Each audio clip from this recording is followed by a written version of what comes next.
Have you ever thought about what church looks like in another country? What it would be like to risk everything for simply following Jesus?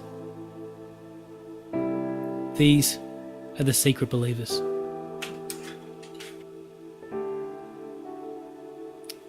It's 1949 and the People's Republic of China has just been established.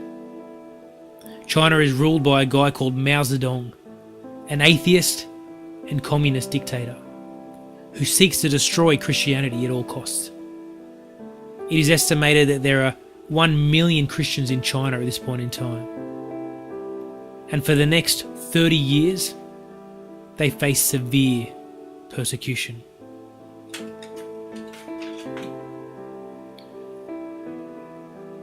Believers imprisoned, pastors abused, and Bibles were burnt in their thousands.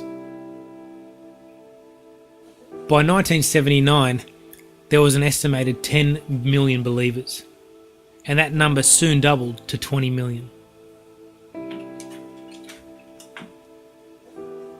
How did this great revival take place under such severe persecution? At the time, reports from China said that there was one thing that stood out, and it was the amount of time that these believers would spend in prayer. But it wasn't that they were praying for their own suffering. They were praying for their country. They were praying that revival would come to China. This is where the revival started, with prayer.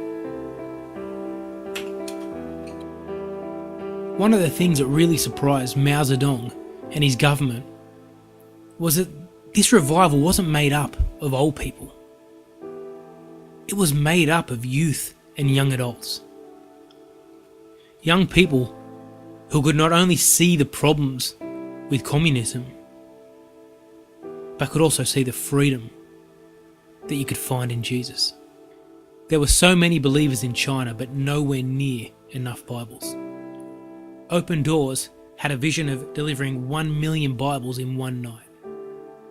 And through prayer and hard work, and against all odds, Project Pearl achieved this.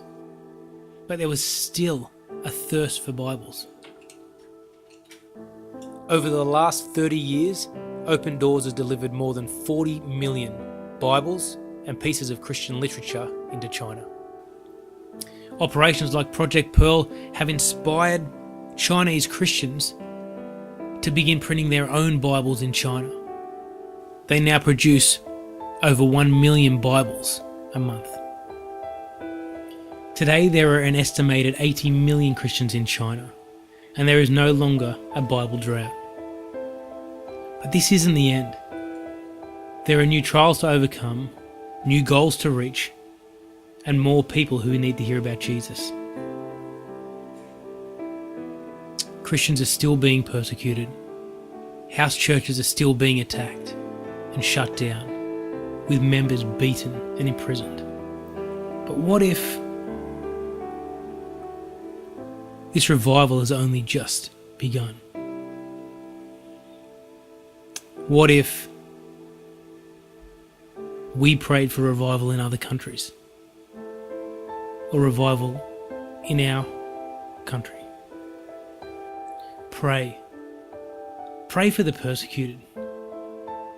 Pray for those people who share our faith, but not our freedom. Pray for the people who constantly live in fear for simply following Jesus. And pray that we might be inspired to make a difference in our country.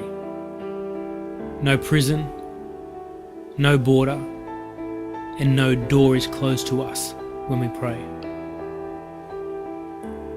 You see, one of the greatest revivals in the history of the world was built on prayer.